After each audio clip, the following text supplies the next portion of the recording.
नमस्कार जय Jagannath world of Odia YouTube channel को आपण मानक स्वागत।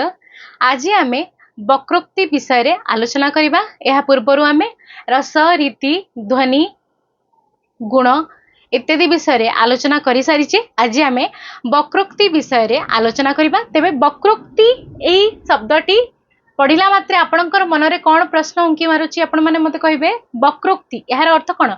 वक्र उक्ति वक्रोक्ति। तेबे वक्रोक्ति माने कौन ना जेकोसी कथा को आमे सरल भाव में साधारणतः कहले समस्ते बुझी पारिबे, किंतु सेई कथा को आमे बुलेई बांके कहले एहा आम मानक पई कष्टसाध्य होइताय बुझिबा पई।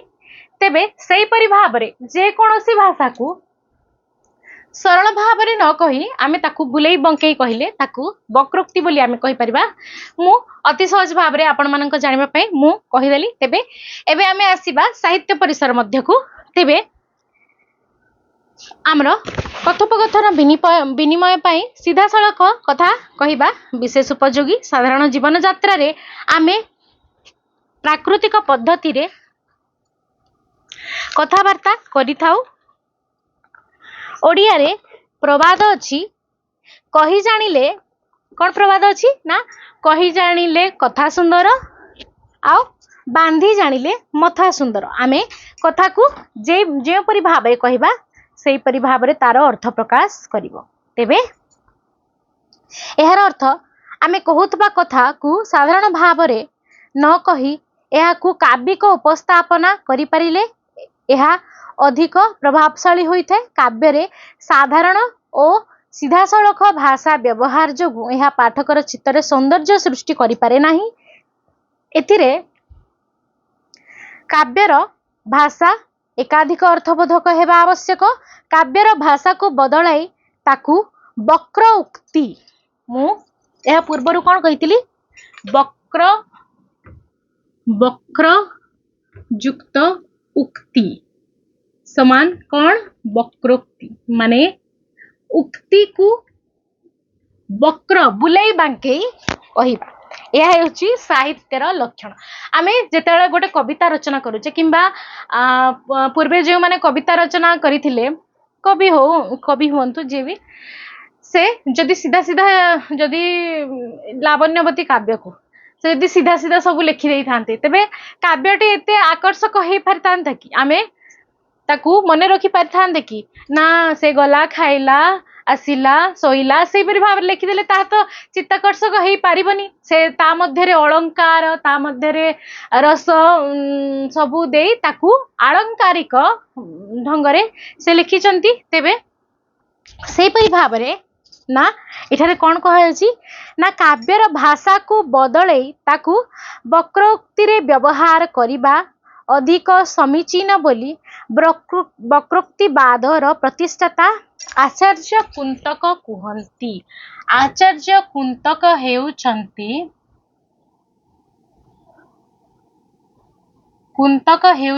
वक्रोक्तिर प्रतिष्ठाता। एहा पूर्वरु आमे कोन पढिथिले ना एहा पूर्वरु आमे पढिथिले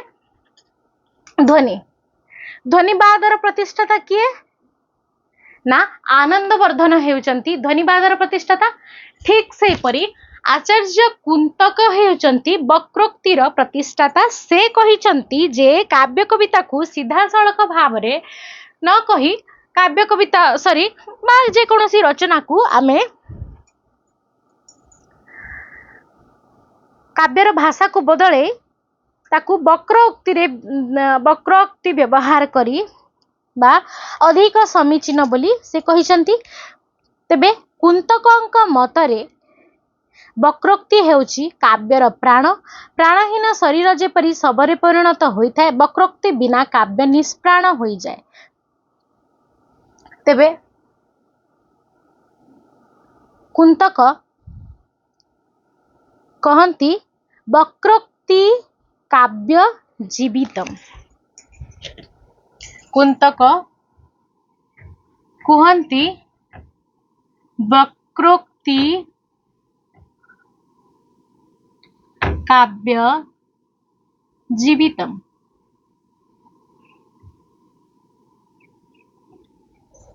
से कौन कहंती ना वक्रोक्ति काव्य जीवितम अर्थात वक्रोक्ति ही काव्यर जीवन अटे। कुंतकଙ୍କ द्वारा वक्रोक्ति एक बाद भाव काव्य प्रयोग हेबा पूर्वरु प्राच्य आचार्य माने एहार स्थिति स्वीकार करथिले। तेबे कुंतक एही वक्रोक्ति बादर प्रतिष्ठाता कहिले किछि भूल हबनी। तेबे एही वक्रोक्ति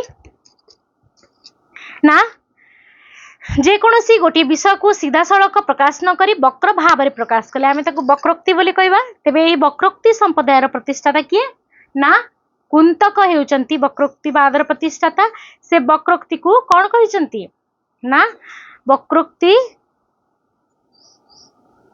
काव्य जीवितम अर्थात वक्रोक्ति हेउची काव्यर जीवन।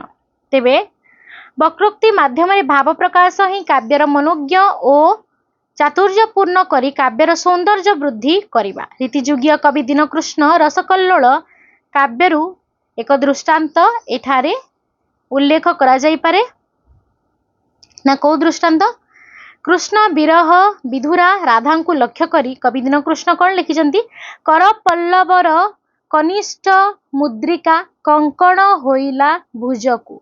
यार अर्थ कौन कर पल्लव एई हाथ पापुलीर कनिष्ठ मुद्रिकार कंकण माने एटारे मुदी आमे जाकू कहिथाओ आंगुठी जाकू पिंधिथाओ ताहा कंकण होइला भुजकु हातर चूड़ी भावरे हेला। किपरि भावरे ना तांका देह क्षीण होई गला कृष्ण को झुरी झुरी तांका देह क्षीण होई लागिला। तेबे से लिखिजंती कर पल्लवर कनिष्ठ मुद्रिका कंकण होइला भुजकु। कवि एठारे कृष्णଙ୍କ विरहरे जर्जरिता राधांकर क्षीण शरीर को प्रत्यक्ष भावरे प्रकाश न करी वक्रोक्ति माध्यम ने प्रकाश करिसंती। से तो चाहिले सीधा सड़क कहि परतंदे कृष्ण नाहांती बोली राधा जुरी जुरी तांको सुखी गलेनी किंतु से कोन लिखिजंती से तांको देह क्षीण हेबा अवस्था को से कोन लिखिजंती ना तांकर कर पल्लवर कनिष्ठ मुद्रिका कंकण होइला भुजकु। यह कह जाए वक्रोक्ति कथा को बुले बांके कहवा।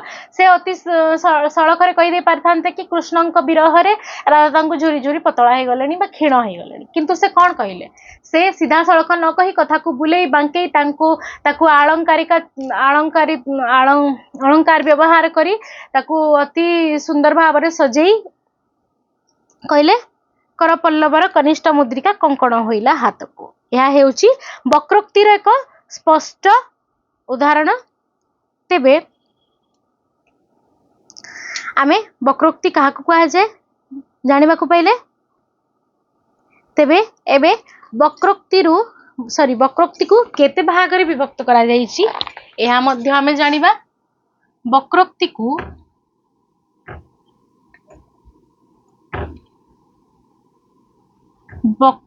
को दुई भागरे विभक्त करा जाईची ना कौन कौन श्लेष वक्रोक्ति एवं काकु वक्रोक्ति।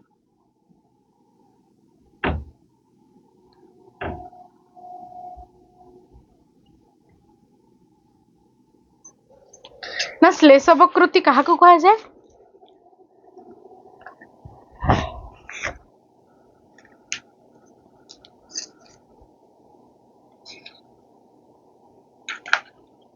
से श्लेष वक्रोक्ति होची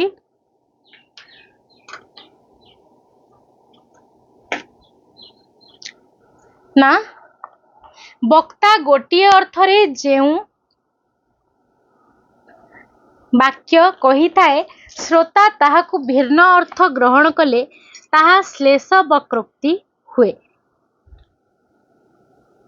बा श्लेष वक्रोक्ति रे वक्ता एक अर्थ रे जो शब्द को प्रयोग करि थाए अन्य लोक ताकू भिन्न अर्थ रे ग्रहण कले ताहा श्लेष वक्रोक्ति होई थाए। आमे एठारे गोटे उदाहरण देमा प्रणय बल्लरी स्वभाव कवि गंगाधर मेहरंकर प्रणय बल्लरी एक उदाहरण नेबा जे शकुंतला कहउचंती सुधा कण काहू पाइबी तो परा थाए पूर्ण सस धरे दुष्मंत कहउचंती श्वेत सकलंक पूर्ण अच्छी सुधा अकलंक तो अधरे एठारे सुधा चंद्र ठारे थाए बोली सुधा चंद्र ठारे थाए ताहा मु केमिति पाइबी बोली शकुंतला कहिबा मात्रे अकलंक तोर चंद्रमुख अदररे ताहा पूर्ण अछि बोली दुष्मंत जणाई छंती एठारे शकुंतलार उक्ति को दुष्मंत भिन्न अर्थरे ग्रहण करी नेई छंती तेणु एठारे श्लेष वक्रोक्ति होईची तेबे आसीबा काकु वक्रोक्ति ताहाकू काकु वक्रोक्ति कहा जाए ना जेउठारे वक्तार कंठस्वर को भिन्न भावरे श्रोता ग्रहण करी निए सेठारे काकु वक्रोक्ति होई थाए या पूर्वरे तार मीनिंग बा तार अर्थ को अन्य अर्थरे ग्रहण कले हुए श्लेष वक्रोक्ति किंतु काकु वक्रोक्ति रे कंठस्वर काकु क थिले आपण माने मने करिवे कंठस्वर को भिन्न भाव में श्रोता ग्रहण करें सेठारे काकु वक्रोक्ति होते कवि गंगाधर मेहरंकर प्रणय बल्लरी से पुनश्च प्रणय बल्लरी आम उदाहरण टी देखा ना शकुंतला कहते न जाणई मोहि कानन बासिनी रचनाटी सुधा कौन दुष्मंत कहले सत कहिल गो सुधा सुहासिनी रचनाटी सुधा कौन एठारे शकुंतला कहउचंती जे मु काननवासिनी माने जंगल रे रही रचना कौन ताहा मते जना नाही किंतु दुष्मंत सुधा को काकु वक्रोक्ति रे सु तदर्थ सुधा को माने ए सुधा मु खाई माने ए सुधा मु जानी या सुधा मु जानी माने या मु जानी नहीं जो अर्थ रे व्यवहार हुए सुधा से सुधा को दुष्मंत सुधा जाकि अमृत से भाव ग्रहण करिसंती एवं से कहिसंती जे दुष्मंत सुधा को काकु वक्रोक्ति रे सुधा अर्थ रे ग्रहण करी नहीं रचना तो अमृत कणिका सुधा कण बोली कहिले शकुंतला बोली से बुझीचंती तेबे एठारे काकु वक्रोक्ति होईची आमे बोली आमे कहि परिबा तेबे कुंतकंक दृष्टि रे वक्रोक्तिर सीमा सरहद काव्य जगत रे व्यापक विशेष भाव रे काव्य कवितार चातुर्यपूर्ण और चमत्कारितापूर्ण उक्ति गुड़िक से वक्रोक्ति भाव रे स्वीकार करिसंती काव्यर शब्दालंकार अर्थालंकार तथा प्रबंध रचना कौशल आदि एही वक्रोक्ति परिवार अंतर्गत काव्य रचना रे वक्रोक्ति जेते परिपृष्ट होई परिबो कविर कवित्व सेते जीवंत और प्राणस्पर्शी होई परिबो बोली कुंतक कहिसंती वक्रोक्ति सिद्धांत को कुंतक 6 गोटी भाग रे विभक्त करिसंती कोन कोन ना वर्ण विन्यास वक्रता एठारे मु लिखि देबी काव्यर वक्रोक्तिर सिद्धांत को से 6 भाग रे विभक्त करिसंती वर्ण विन्यास वक्रता पद पूर्वार्ध वक्रता पद परार्ध वक्रता वाक्य वक्रता प्रकरण वक्रता 6 नंबर हेउची प्रबंध वक्रता एपरि भाव रे वक्रोक्ति सिद्धांत को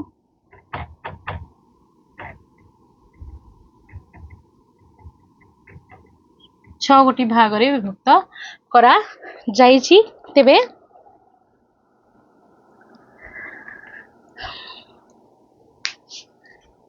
वक्रोक्ति कहा को कहा जाए एवं कौन कौन आमे ताहा जानिले जदि ए वक्रोक्तिर सिद्धांत गुड़िक विषय में जानिबा पई चाहूचंती तेबे मते कमेंट माध्यम रे निश्चय जणाइबे मु एही सिद्धांत गुड़िक मध्ये आपण माननकु बुझाई कहबी तेबे आजिर आलोचना को मु एठारे समाप्त करूची वीडियोटी जदि आपनको भल लागितबो वीडियोटी को निश्चय लाइक कमेंट शेयर करिवे चैनल टी को सब्सक्राइब करिवे जय जगन्नाथ।